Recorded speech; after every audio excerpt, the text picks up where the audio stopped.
Hey, what's going on, Aviram? All right, cool. So, while we wait for everyone, let's chant our Mangalacharna early. We have don't have to fill in with all kinds of backstory because we're all here.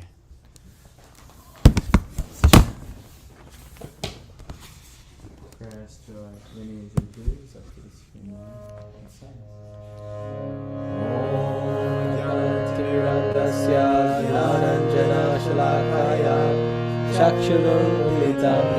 Tasmai Shri Gurave Namaha Shri Chaitanya Manobhishtam Sthapitam Yena Bhutale Swayam Rupapadamyam Dadati Swapadantikam Vandeham Shri Guru Shri Yuta Padakamalam Shri Guru Vaishnavamsya Shri Rupam Sagajatam Sagana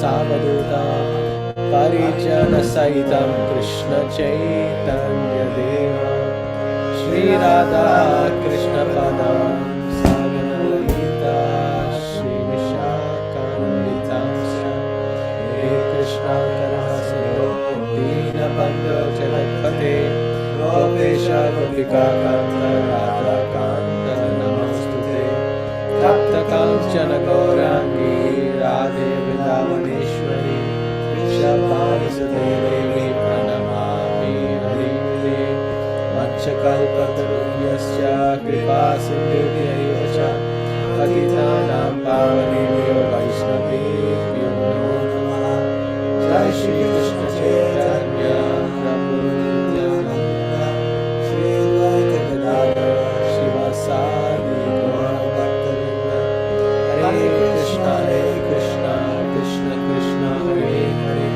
Hare Rama Rama Rama Hare Hare Namo Vishnupadaya Krishna Prasthaya Bhutale Srimate Bhaktivedanta Swamini Devi Namane Namaste Saraswati Devi Gauravani Pracharine Devi Sesha Sundari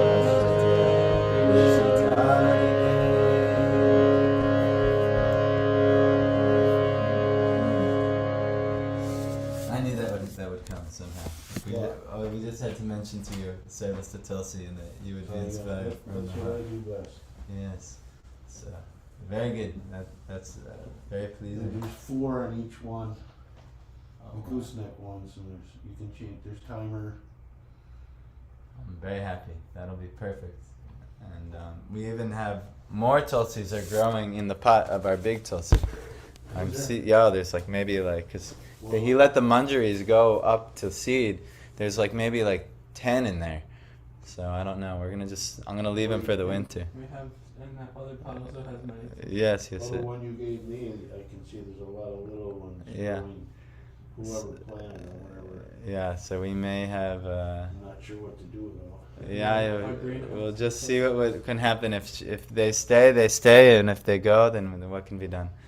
But very good. So Grantharaj Srimad Bhagavatam Ki. All right. So we're picking up on Emperor Maharaj Parikshit. Parikshit. I don't know how you say it. It looks here though, because from what I've seen, that the S with the dash over it is pronounced Sh. Yeah. So it looks like it should be Emperor. Yeah, Parikshit. All right. I don't know. I don't know what it is. I think it's supposed to be Parikshit. Yeah. I don't know. I know the last part of Parikshit isn't so appealing to the human language, or not human, the English language. So that so maybe that's a reason why Parikshit is more acceptable. But whatever it is, we're gonna learn more about him today, and let's chant.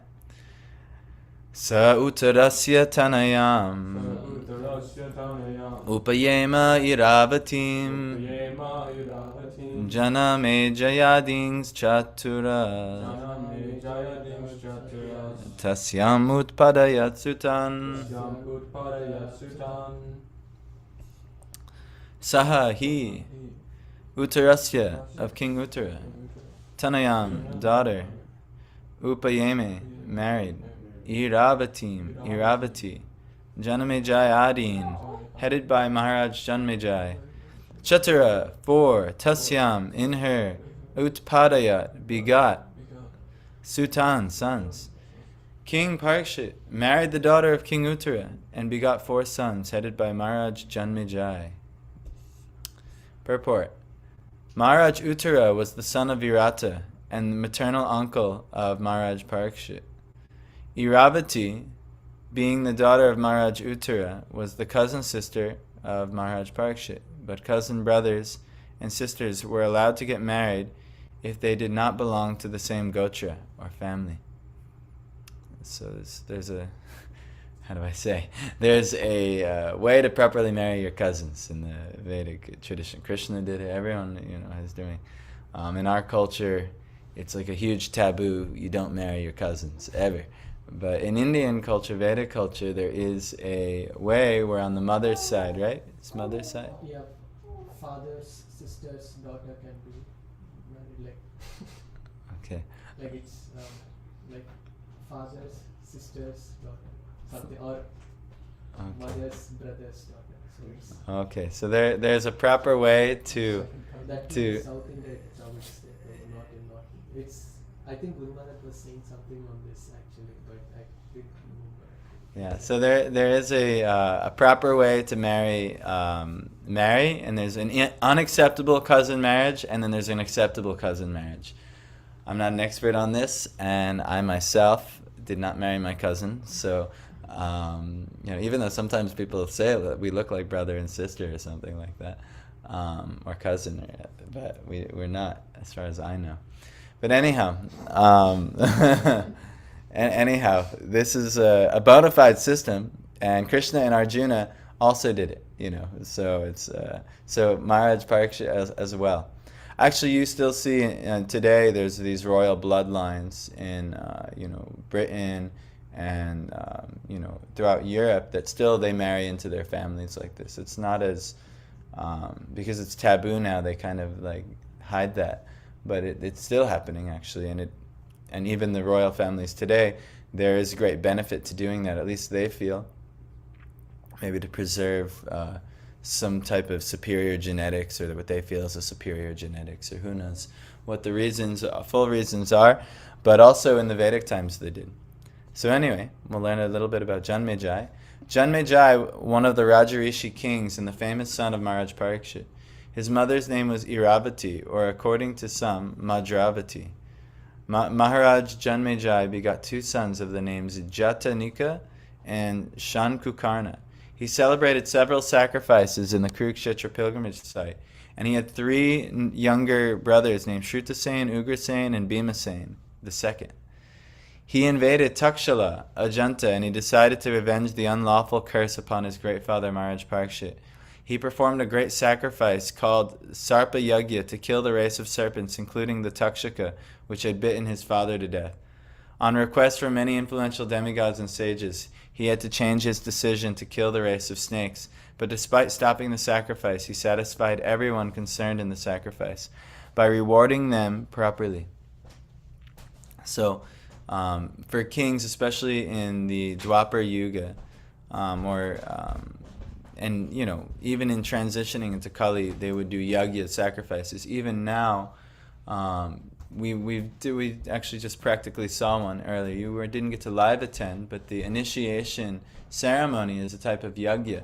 The marriage ceremony, me and my wife did 2, but one in India and one here. But we both did a proper yagya for doing. So it's just it's a recommended way to perform many things. Even here, when we want to formally install the deities, which we hopefully will do too in time, there's a proper yagya. There's different yagyas or sacrifices that one is prescribed to do in one's life for certain activities. So we try and learn these things and do to the best of our ability. But in Kali Yuga, all such yagyas are especially this far in Kali Yuga. All such yagyas are not so effective alone, and they must be accompanied with the Yuga Dharma, or the main yagya, which is the chanting of the holy names of the Lord in a group. So Harinam Sankirtan, this is the main yagya of the age.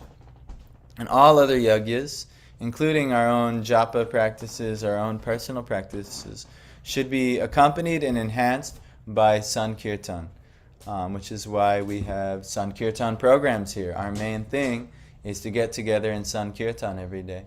You know, if there was another thing to do, why would I say, okay, come on, let's all meet together, Mangalarti, you know. Party still did not make this morning. But, Mangalarti, let's start our day. Why? It should be Sankirtan. Even this, coming together for Bhagavatam class, Sankirtan. Everything we're doing is Sankirtan. So the more that people are gathering to chant the holy names, we should also gather there. This is the main yagya for the age. And then all of our other personal practices to accompany that are good. But the main practice is actually Sankirtan yagya. So we're doing like this. We're trying our best. We could use more soldiers in the army. We're trying to raise one soldier back there, but he'll take some time to fructify. So anyway, let's find as many people as we can. It's almost like there's new growth right now, new Tulsi. Yeah. You know, New child. There'll be more people coming. I hope so. We met a lot of the past few days, even yesterday. It was really hard to get me, my wife, and son after lunch, late in the afternoon, to go out and do books. And I actually looked like we weren't even going to go, but then we were like, you know what, let's just go for an hour. And I'll tell you, that was my best hour of distributing books and talking to the public I've had in a long time. My wife even, she met up with Hema, some other people, and one of Hema's friends, and Hema's professor just came over and bought a book like anything Bhagavad Gita, he just wanted it. So it was just very, very good how the Lord, he reciprocated. Because that's the yagya, and we did it in a group. We went out to tell people about Krishna and Kirtan, and just maybe basic teachings, how yoga and meditation can help their life, and just see if they come. So, it was a wonderful yagya, actually. It's a Sankirtan yagya we did yesterday. This is the main yagya of this age. But also, we have to, study. These are the yagyas they did in Dwapar Yuga. They would do these yagyas. They would do elaborate deity worship and so on. So one of the things Janmejai did is when Takshaka the Taksha serpent came to kill Maharaj Parikshit, which happens at the end of the Bhagavatam, he was so angry that he actually did a yagya to remove all the races of serpents from the earth. And it started to happening, and so many snakes were dying, and he got all the best brahmanas and priests to do it, but then somehow or other the demigods were approached by the Taksha serpent and begged, please, don't let this happen. And so Janmejai came to his senses and decided not to do a full genocide of the serpents, seeing that it was the Lord's plan. Yes? They say serpents and like the snakes. Is it like the snakes we're thinking of, or it's like kind of the nagas that are like the underground? Well, I mean, even the modern conspiracy theorists, they talk about these reptilian races and things like that. I know the things I was looking up for years talking about these things. I mean, that's actually the all-included, the serpents of this world, and then also there's more advanced serpent races. The conspiracy theorists call them reptilians and things like that. They have ability to interact with this world to some degree. They're usually not of what we would consider the kinder entities in this world. Anyway, I'm not going to get into that.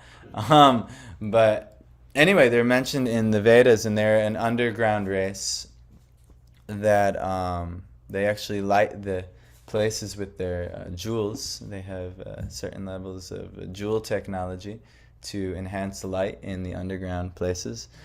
A hellish planet, right? What? The light is only from that. Yeah, they have.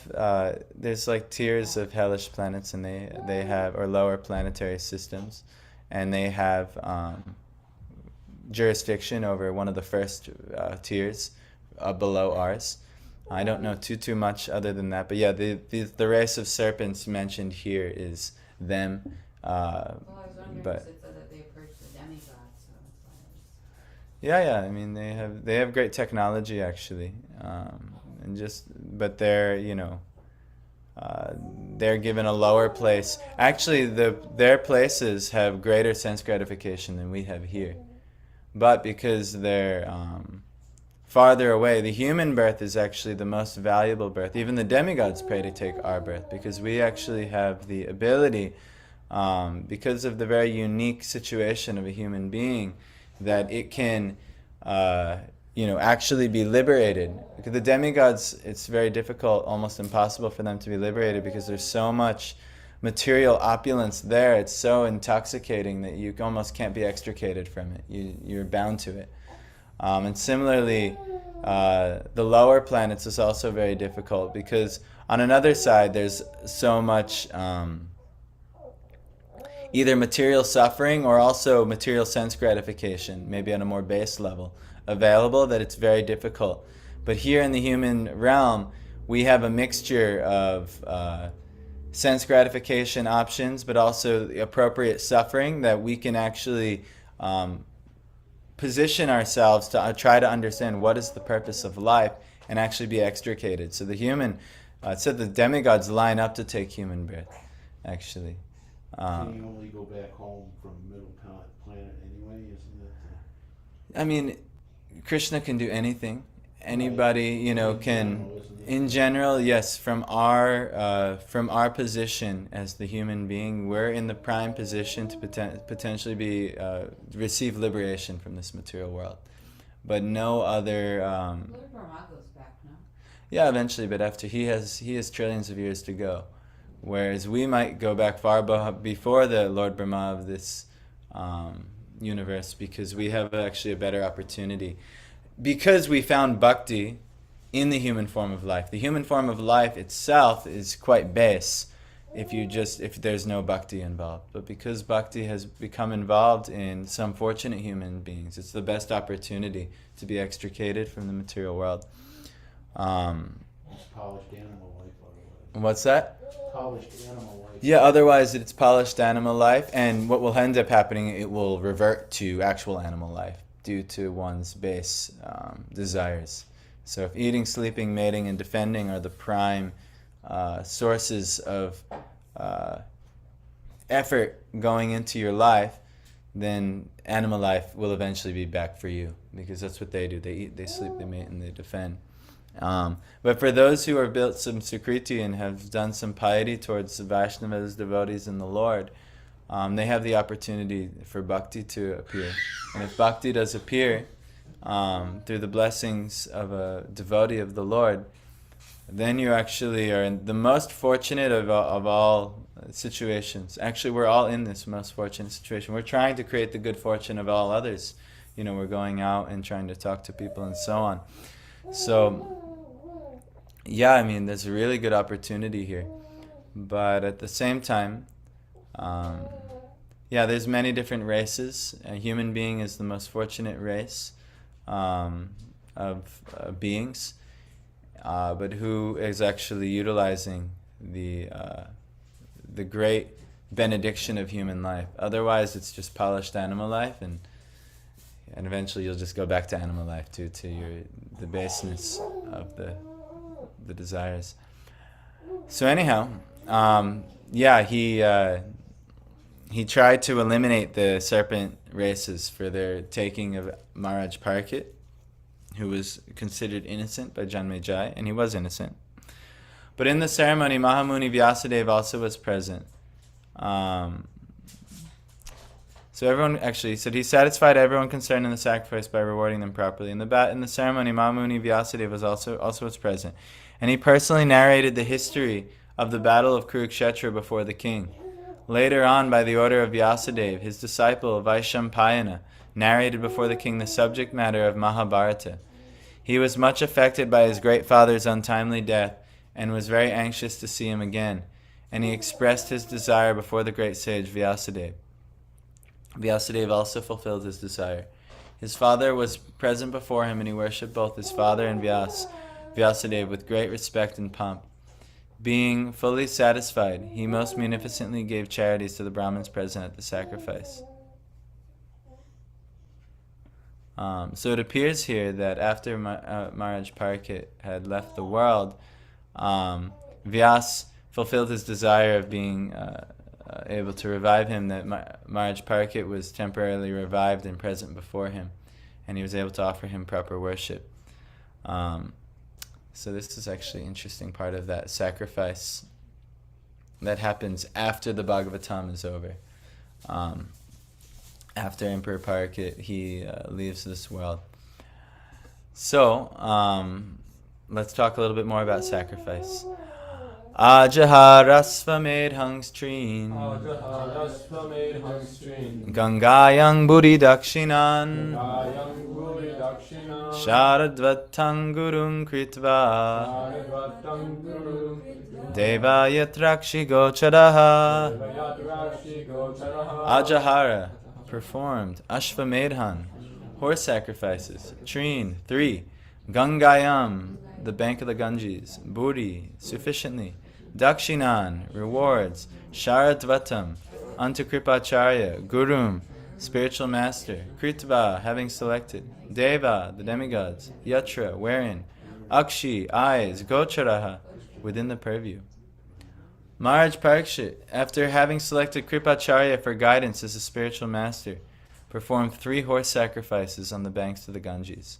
These were executed with sufficient rewards for the attendants, and at these sacrifices even the common man could see demigods. Interesting about Kripacharya, he was on the other side of the war of Battle of Kurukshetra, and he was one of the 3 people who survived on the camp of the Kurus.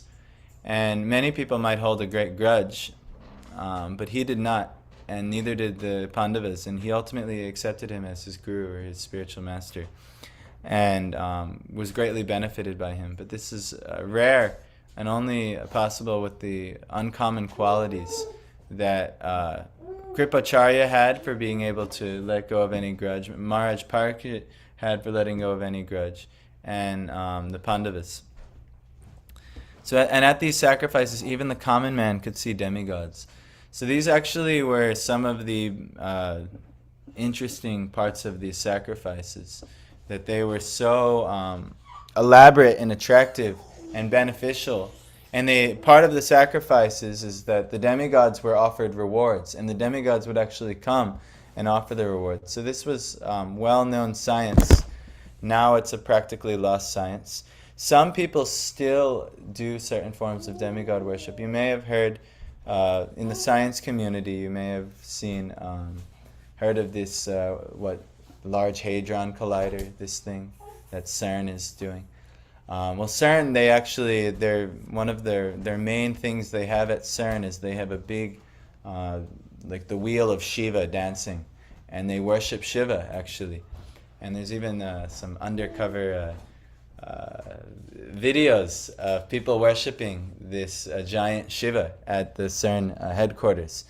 And I don't know, it's probably not good that these top-level scientists are, worshipping Shiva, because oftentimes Shiva is often worshipped by those of the very materialistic or more asuric tendencies, because he's very easily pleased. But he's the god of destruction, meaning what he gives you often will destroy you. And what he gives the world via CERN will probably lead to its destruction. But many people actually, they know this science still. There's a lot of secret societies. What does CERN do? They have, no one actually really knows what they do. But they have these experimentations. Maybe Parth can tell you, he's maybe in these fields. They usually study subatomic particles. Study what? Subatomic particles, like what consists of electron. Like right now, Because they're like trying to make things, The like astronauts. clones and these kinds of yeah, things. they try to come up with some theory like how this matter has formed. Oh. Like They're looking for the foundation The God particle, particle. the God Like particle. in an atom, they say it like there's a nucleus and surrounded with Yeah. electrons. So what is between electrons? Now, was that go along with string theory too? Yeah. So they have, but they worship Shiva.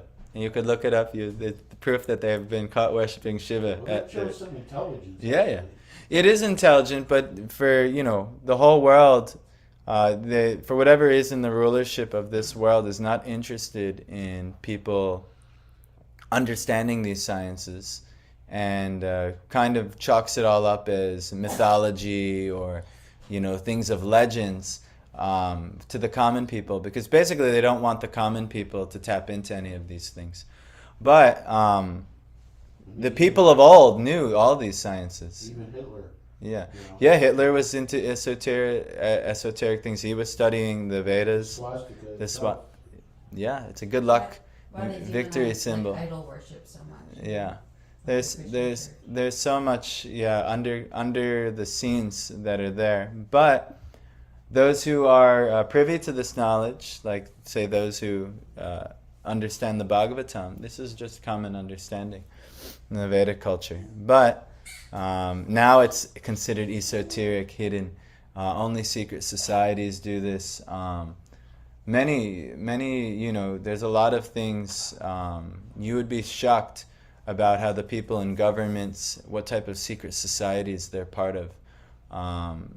And how they all do these type of esoteric worship. I know this because I tried to join one before I found Krishna consciousness years ago. I joined one of the offshoots of what would be like known as the Freemasons. Every town and village in this country has a Freemason lodge. Who are the Freemasons? What do? They were so instrumental in the building of this country and many things across the world. But they're an esoteric society. They have spiritual practices. And they have, one time, my friend, this girl I still know, her father was a Grandmaster Freemason. But in the span of levels of Freemasonry, it's not that high to be a Grandmaster. But it's higher than the ordinary person. So one time he was away and we were doing yoga at her home and meditating. And so we were both into that at the time. And I forget what happened. She had someone else over. And I just wanted to sneak in her dad's room, and because I knew he was a Freemason, and just see if I could find a book on Freemasonry. And I actually did. I found his introductory. I hope he's not watching. I found his introductory, book that they gave him upon achieving Grandmaster. I don't know how I found. I think he kept it in a special place. And I was just scanning through it, and actually the whole, from what I saw, was talking about the reality of God and the spiritual dimension of life. And I found out this later, that the Freemasons, they believe in reincarnation, and at the end of this life, they're supposed to continue their Freemasonry on the next planet or destination, and they'll be born into a family of Freemasons. By the work they do in this life, they'll be born to continue their Freemasonry work. But esoteric secret societies, this is very common, this type of knowledge, yagyas, sacrifices, communion with certain demigods or higher dimensional beings. This is actually common knowledge to them. To us, in modern society, they tell us it's all legends and fairy tales because they don't really want us. They're not interested in the common. We're kind of like, as you said, we're glorified animals. And we're just kind of meant to move just like animals on a farm are meant to do the farm work. We're just meant to do the work for the running of society. And we're not supposed to be the ones tapping into these things. But actually, those who are students of the Bhagavatam, you can tap into all these things and more. But The highest. yes, this is, as far as we know, as far as I know personally, but there may, just like when you read Bhagavad Gita, you see this is like the highest knowledge, but then you come to Bhagavatam and even more confidential knowledge is revealed. Bhagavatam is revealed also, but in our acharyas say even the what's taught in Chaitanya Charitamrita is even higher form of knowledge revealed. And even what's taught in Chaitanya Charitamrita, our acharyas also say, well, here are some also some works where even higher knowledge is revealed.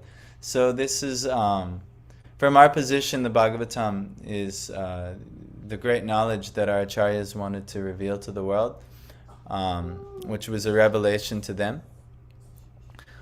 So anyhow, let's read this purport here. It appears from this verse that interplanetary travel by the denizens of higher planets is easy.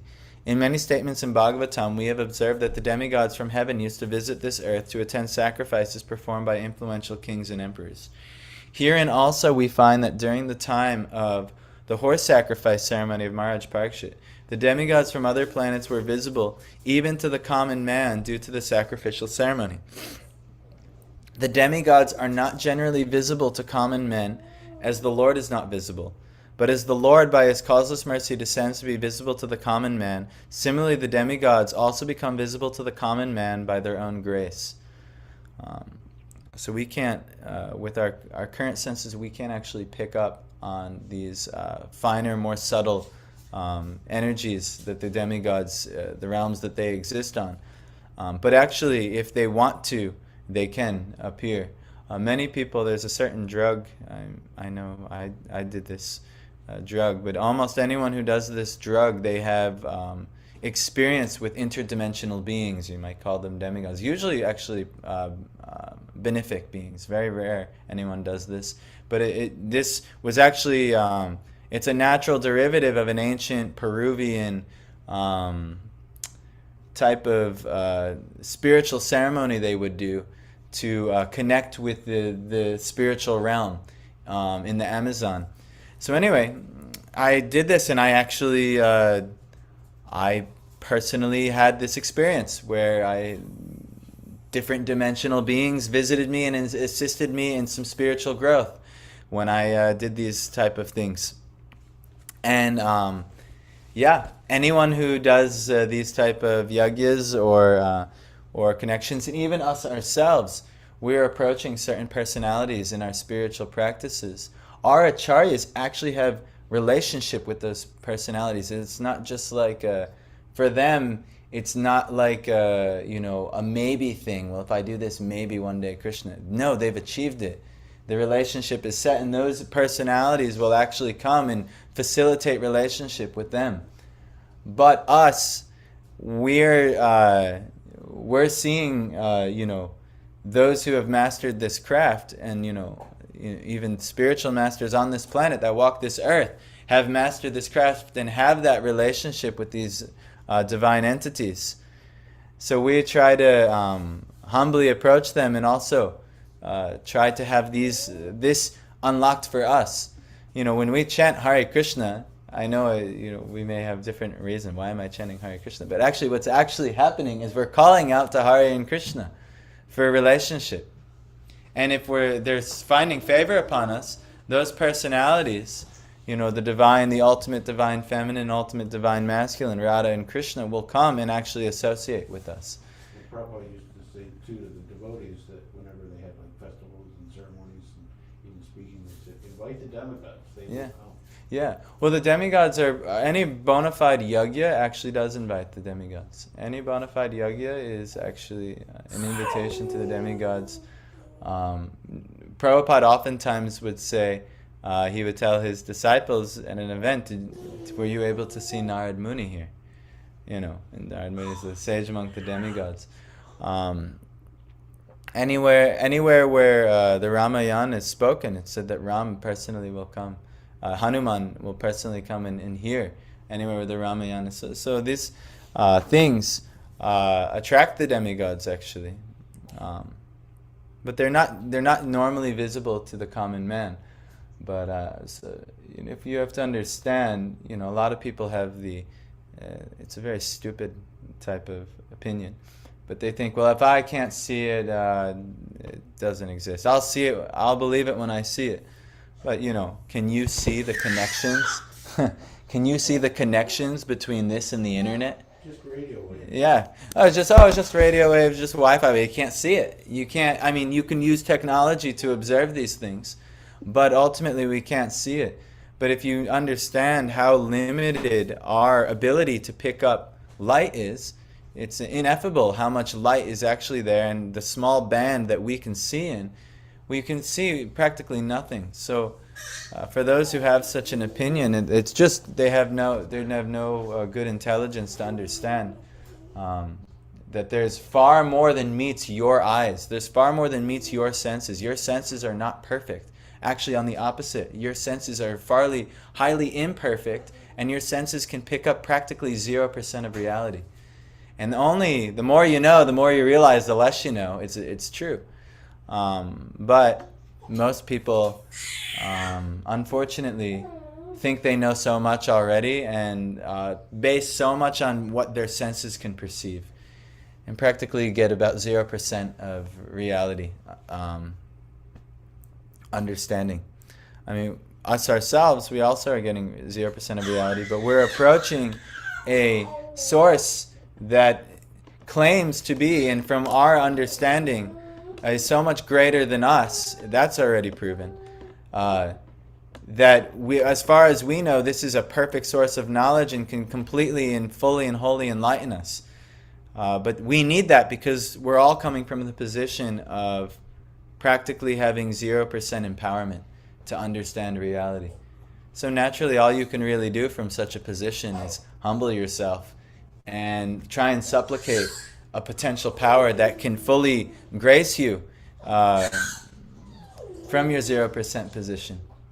So this is what we're doing. This is the spiritual path. This is the intelligence of the spiritual path, actually. That's why all spiritual paths, they recommend humility. Why? Because that's the position we're in. We're at a 0% position of understanding reality. But so many are so puffed up with some, like, I hope I don't offend him if you. But the boy I was talking about this the other day, he was so impressed with the air conditioning technology of the humans' air conditioning. We have air conditioning. Yeah, we have Wi-Fi. We have all these things. But really, what in the span of knowledge? What use of these? These are very minuscule amounts of things. Oh, we can make it a little colder for some temporary amount of time. Oh, we can transfer information, higher speeds, things. And they're amazing. Based on where human being technology was before, it is amazing.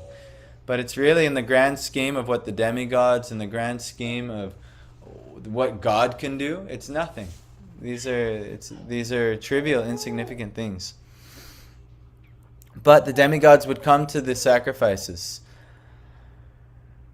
And they could become visible to the common man by their own grace. Although celestial beings are not visible to the naked eyes of the inhabitants of this earth, it was due to the influence of Maharaj Parikshit that the demigods also agree to be visible.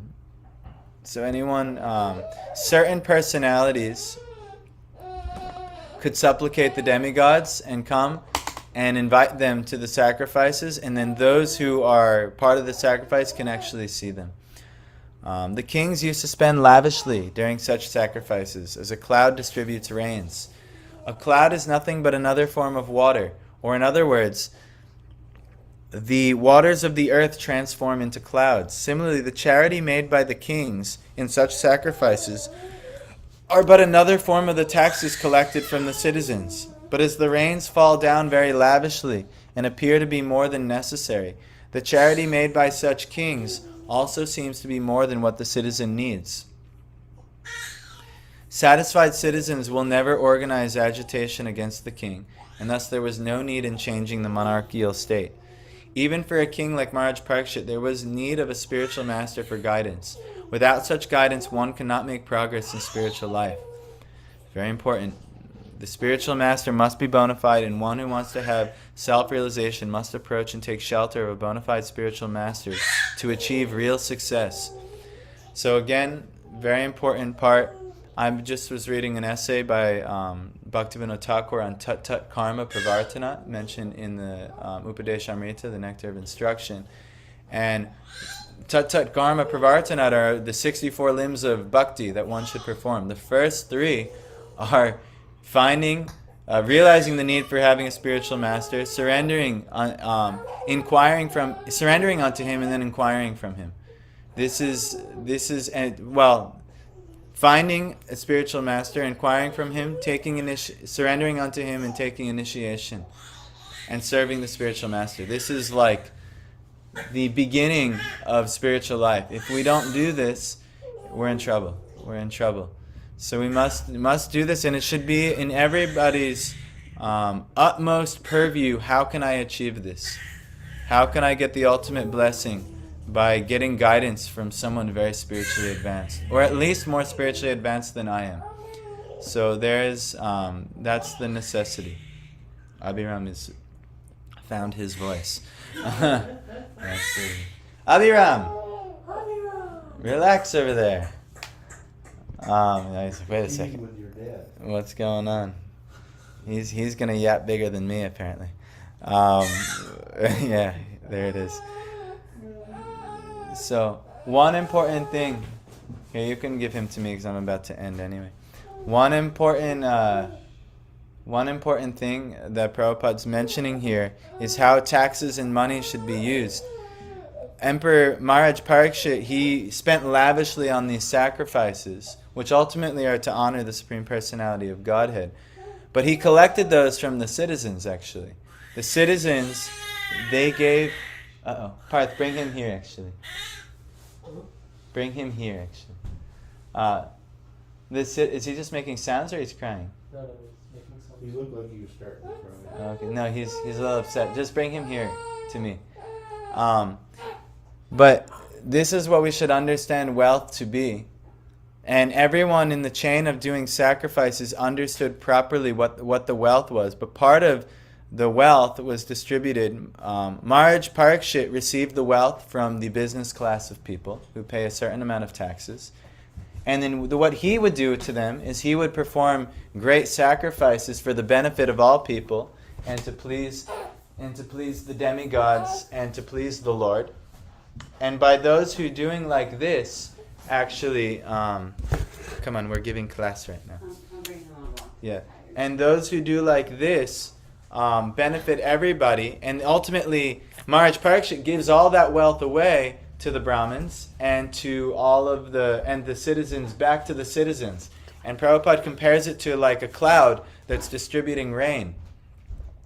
All it is the ocean is like the citizens. They give the water to the clouds. The clouds are like the Kshatriyas. And then the clouds give the rain back to everyone. And properly in a purer and better form. So this is ultimately how this distribution of wealth should go.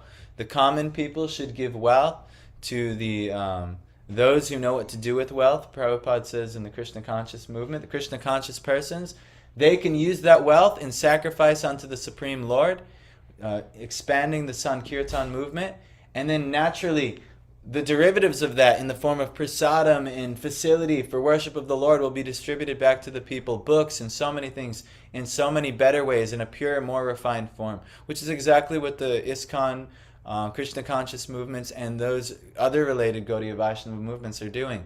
They're using the wealth given by the citizens to expand Krishna consciousness and give it back to the people in a finer and much better way. And you see this when you practice Krishna consciousness for enough time. What can be done with wealth? I'm so much happier with some books distributed by the Krishna consciousness persons than I am with any amount of things that money can buy. And the only other things that money can buy that are attractive to, say, me personally, are a facility here that people can come and practice Krishna consciousness. But ultimately, if the people aren't here practicing Krishna consciousness, what's the use of a house? What's the use of land? What's the use of anything that money can buy? So really, ultimately, this is the proper utilization of money. Is it should be refined and given back to the people in a higher form, just like the salty ocean water, giving the water in evaporation to the clouds, and then the clouds redistribute a pure rainwater back to all of the earth for everyone's benefit. So similarly, our money, our resources, our wealth, we should give them to the Vaishnavas and Brahmin class, and they should distribute the wealth in the form of, facilities for expanding Krishna conscious knowledge, the printing of our books like ISKCON is doing, and even Pure Bhakti is doing, and Narayan Maharaj's books, and so many things like this. And we should support these things. So that's kind of what we're doing already. So, hello, come on down, Karshan. Good morning. It's Karshan, right? Karasan. Very, very nice to see you again. You too. Have a great day, okay? You too. Thank you. No problem. So, Grantharaj Srimad Bhagavatam Ki, we're very fortunate that the devotees received so many resources to print these books. And look, it's being freely distributed. We're reading a free distribution. How can this only come? Someone had to fund the website, someone had to fund the production of the books in the first place, and so on. And now, look, it's being distributed back for everyone's benefit. And now here, we are here on Bhagavatam. And now I just type in the little technology here and boom. Free distribution of this literature for anyone all across the world. So it's amazing, actually. But this is actually the purpose. This is the true yagyas. This is the Sankirtan yagya. We should always try to give in such a way that the expansion of this yagya can happen. This is the main yagya we need to do. And how can this be done? It's under guidance. You know, a lot of times we may think, oh, I know exactly what to do with this. I'll use this. I make some plan. And maybe it's good. Maybe it's bona fide. Maybe you've received that under proper guidance. But we should be very careful that we are taking proper guidance. We need a spiritual master. And the spiritual master, we've learned about the forms of the spiritual master. It may not just mean your Diksha spiritual master. It means all shiksha, all qualified shiksha spiritual masters. If they have a certain guidance for us, and if it's backed up by Shastra and backed up by Krishna's instruction, we should hear, we should listen, and take guidance. So this is our process. Yeah, I think one of the really potent things here was how Maharaj Parikshit, even though he was a great king, how he took everything under guidance, under Kripacharya, his spiritual master for doing the yagyas. And us too, we should find our most qualified source of guidance and take guidance for how we are doing our activities, and this will perfect our life. You know, that being said, we have to make sure that the guidance we're taking from is at a higher standard than we are. You know, so, and it sometimes it does happen when we are immature in our spiritual practice. We may take guidance from someone who is not much more or even more advanced than us, or which is possible. But this is not, we should understand what is a guru, who is guru, what are their qualities, and then we should also understand what is disciple, what are the qualities of a disciple, and then act appropriately. And then Krishna he'll also take care of the rest. So anyhow, Grantharaj Srimad Bhagavatam Ki Jai. Thank you for joining.